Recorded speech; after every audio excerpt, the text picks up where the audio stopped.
Hi guys, I'm Batclarke 97 and today I'm taking a look at the Lone Ranger action figure from NECA.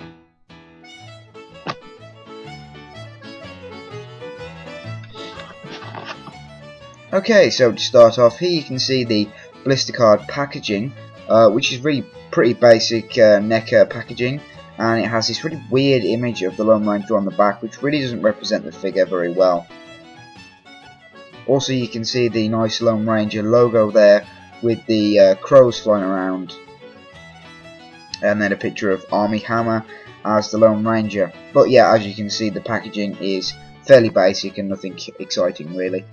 So here we have the figure out of the packaging, and he does come with 3 accessories, including a hat and 2 pistols.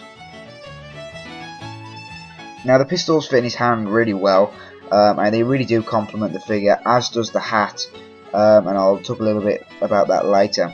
Now you're not going to have much trouble getting these guns into the figure's hands because they have used slightly softer plastic for the hands, so you aren't going to have that struggle you've had before with figures such as the Jonah Hex or Terminator figures, where the hands were just a little bit too hard for you to fit anything in them.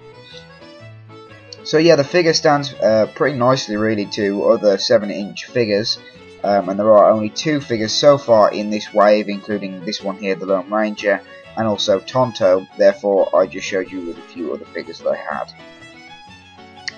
As a whole, the face sculpt is pretty nice. There's some nice weathering on there, but in all fairness, it doesn't really represent Armie Hammer that well. It's just a little bit too round, so if you are buying this figure because you like the film, then you're probably going to keep the hat on there because it kind of hides some of the imperfections. Now I think that the articulation on this figure is really good. It's nice to see the brand new articulation for 2013. So he has a very nicely ball jointed head, which isn't hindered by the neckerchief. Also, you can get a nice bit of rotation in the arm, so it can go forward, backwards, in and out, and then bend at the elbow as well as rotate in the elbow. He has a really nicely ball jointed wrist, which makes holding the guns pretty easy really. The weird ab crunch, I have no idea what that's for because you can't really do anything with it because it's hindered by the waistcoat, but you can get a bit of rotation there.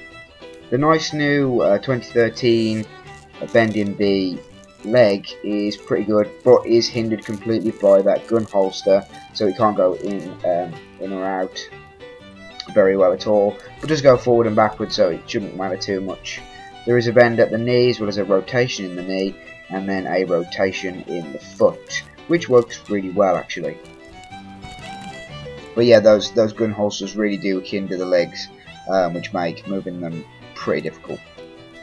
But they are rubberized, so getting the guns in there isn't going to be too difficult, and then they are hidden by the coat as well, which is a really nice touch. Overall, the weathering and details of this figure are pretty good. Now I wouldn't say it's one of NECA's best figures this year, but this one is definitely one worth picking up if you're a fan of the movie or just cowboys in general, I suppose. The price isn't too bad either. I picked it up for £15 or so on Amazon. So if you were thinking about taking off the mask there is no point. There is a bit of an indent where the eye is, so as soon as you take the mask off, it just wouldn't look right at all, as it's sculpted pretty nicely to the face. And of course, as you can see, he's in very good scale with other 7-inch figures, including Quentin Turnbull and also the Boys of Silence figure. Thanks very much for watching guys, and I'll see you in my next review.